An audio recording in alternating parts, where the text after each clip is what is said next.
샬롬, 간밤에도 잘 주무셨습니까?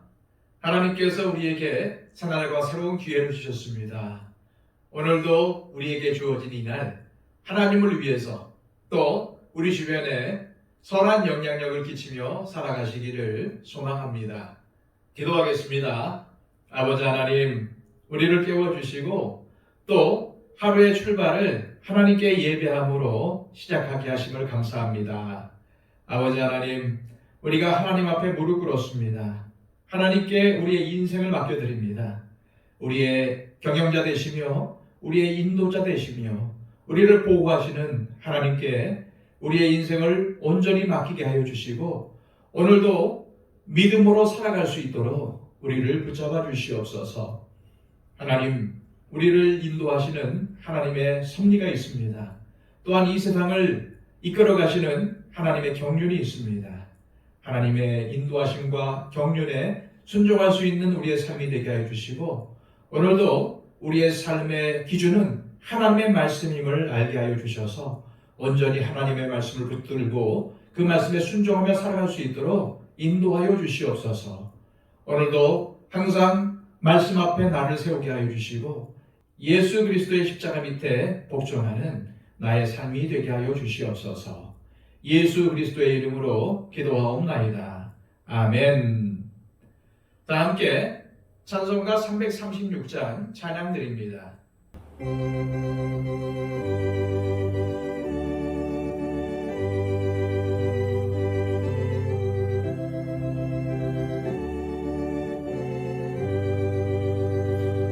환난과 핍박 중에도 선고는 신앙 지켰네. 이 신앙 생각할 때에 기쁨이 충만하도다. 성도의 신앙 따라서 죽도록 충성하겠네. 옥중에 매인 성도나 양심은 자유 얻었네. 우리도 고난 받으면 주로도 영광 되도다. 성도의 신앙 따라서 죽도록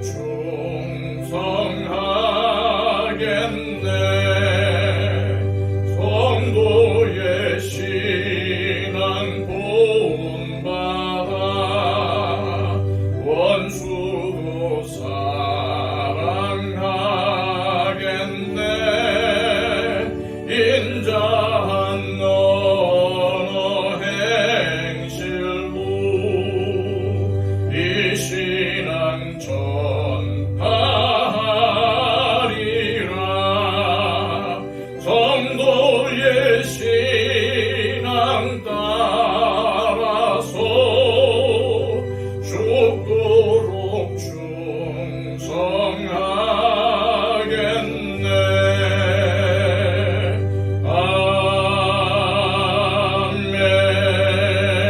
아멘. 이 시간 우리에게 주시는 하나님의 귀한 말씀은 신약성경 데살로니가 전서 2장 17절에서 20절까지의 말씀입니다. 신약성경 330쪽입니다. 형제들아, 우리가 잠시 너희를 떠난 것은 얼굴이요 마음은 아니니 너희 얼굴 보기를 열정으로 더욱 힘썼노라. 그러므로 나 바울은 한 번 두 번 너희에게 가고자 하였으나 사탄이 우리를 막아도다. 우리의 소망이나 기쁨이나 자랑의 면류관이 무엇이냐? 그가 강림하실 때 우리 주 예수 앞에 너희가 아니냐? 너희는 우리의 영광이요 기쁨이니라. 아멘. 바울은 데살로니가 교인들과 고작 3주 정도밖에 함께하지 못했습니다. 바울은 걱정과 염려의 마음으로 한두 차례 데살로니가 교회를 방문하려고 했지만은 그마저도 사탄의 방해로 갈 수가 없었습니다. 그럼에도 바울은 그들을 매우 사랑했습니다. 바울에게 있어서 그들은 복음으로 낳은 믿음의 자녀이자 예수를 머리로 모신 한 몸이었기 때문입니다. 바울의 이러한 심정을 우리는 앞서 보았던 7절 말씀에서 찾아볼 수 있습니다. 우리는 그리스도의 사도로서 마땅히 권위를 주장할 수 있으나 도리어 너희 가운데서 유순한 자가 되어 유모가 자기 자녀를 기름과 같이 하였으니.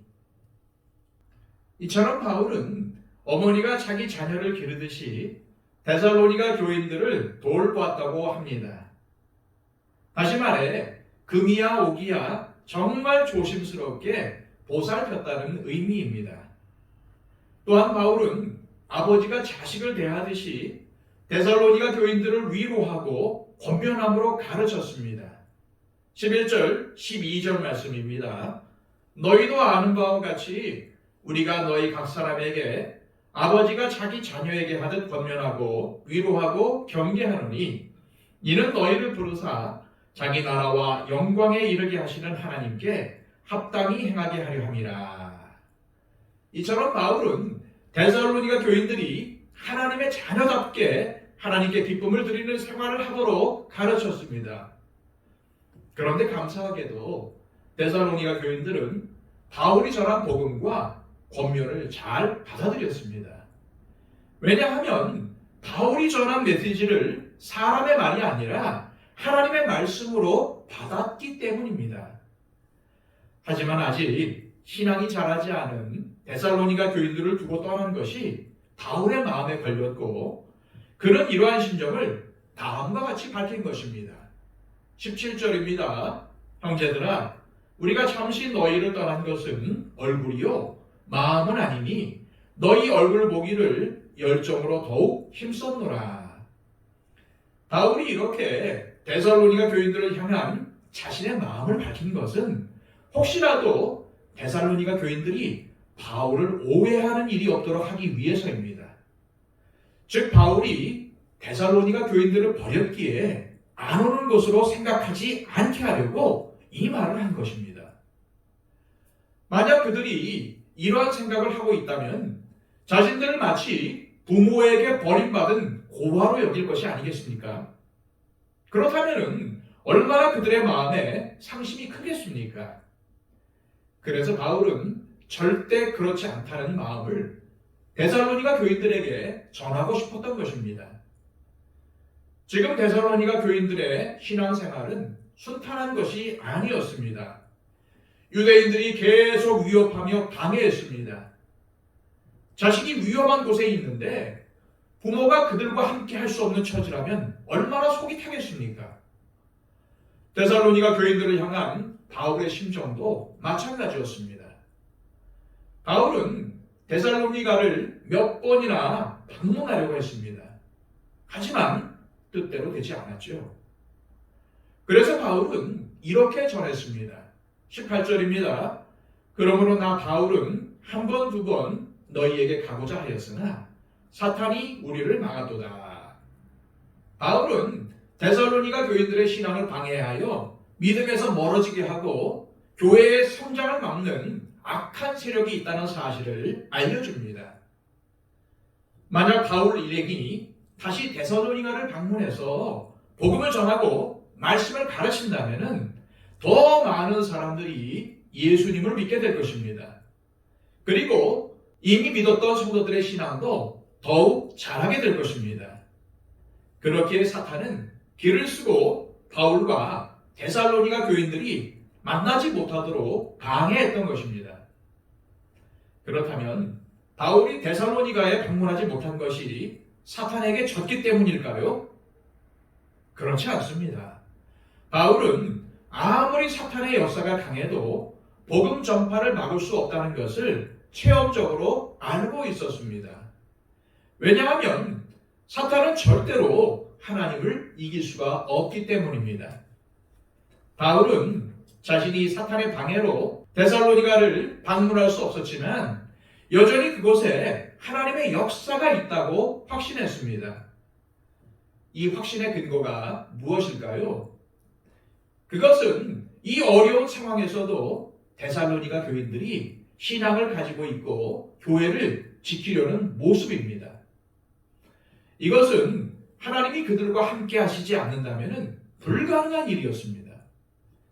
이 때문에 바울은 데살로니가 교인들을 생각할 때마다 항상 하나님 앞에 감사한다고 고백을 했던 것입니다. 계속해서 바울은 데살로니가 교인들에게 이러한 말씀도 전합니다. 19절, 20절입니다.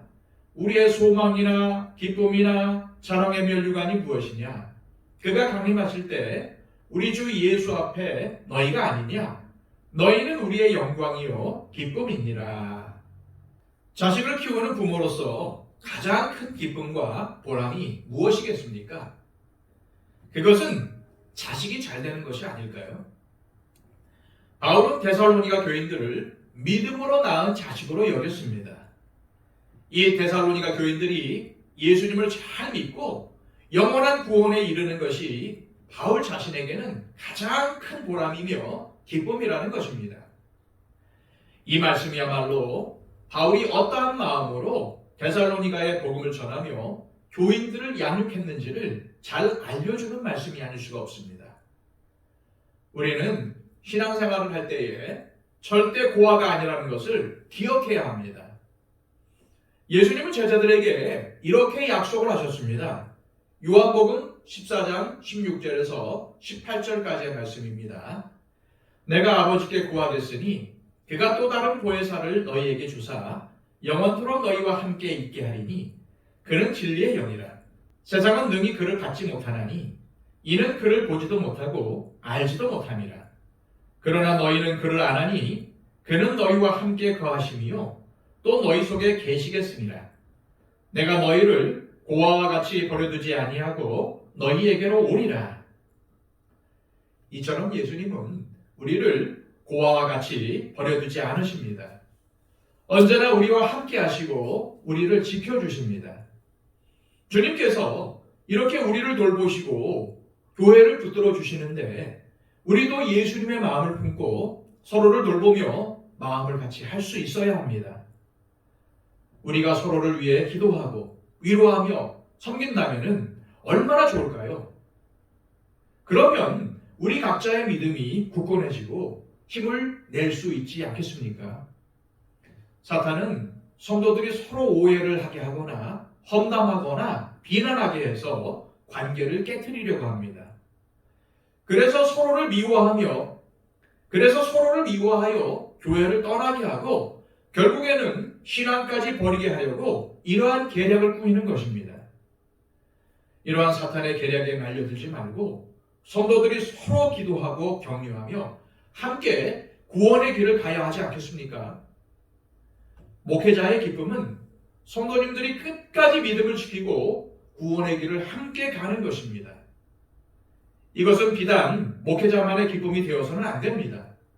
성도들 역시 함께 믿음 가운데 있는 다른 성도들의 신앙이 자라고 함께 구원의 길을 가도록 애쓰며 기도해야 합니다. 이것이 바로 하나님께서 인정하시고 기뻐하시는 성도들의 삶입니다. 이 시간 기도하실 때 하나님, 주님께서 우리의 믿음을 자라게 하시고 굳세게 하셨음을 믿고 감사합니다. 데살로니가 교인들이 바울에게 기쁨과 자랑이 되었듯이 우리 역시 주님의 기쁨과 자랑이 되기를 소망합니다. 주님은 우리를 고아와 같이 내버려 두지 않으시고 늘 동행하시며 보호해 주십니다. 이러한 사랑을 입은 우리 역시 서로에게 선한 영향력을 끼치며 서로를 위해 기도하며 위로하며 섬기며 신앙 안에서 함께 세워져 가게 하옵소서 기도하시기를 바랍니다. 그리고 우리의 중보가 필요한 모든 분들을 위해서 기도해 주십시오. 그리고 한국교회와 우리 더처치의 성장과 회복을 위해서 기도해 주시기를 바랍니다. 그리고 또한 온 세계를 다니면서 복음을 전파하는 우리 선교사님들의 사역을 위해서 간절히 기도해 주십시오. 또한 여러 가지 어려움과 고난 가운데 있는 우리 형제자매들을 위해서 간구해 주시고요. 아직까지도 예수님을 모르는 우리의 가족들, 친지와 이웃들을 위해서 간절히 그들 가운데 구원이 임하도록, 또한 내가 예수 그리스도의 사랑을 전하는 사랑의 통로가 될 수 있도록 기도해 주시기를 바랍니다. 그리고 세계 각처에서 기근과 환란과 지진과 여러 가지 환경적인 어려움으로 인해서 고난을 겪고 있는 나라들과 민족들을 위해서 기도해 주시기를 바랍니다. 다 함께 기도하겠습니다.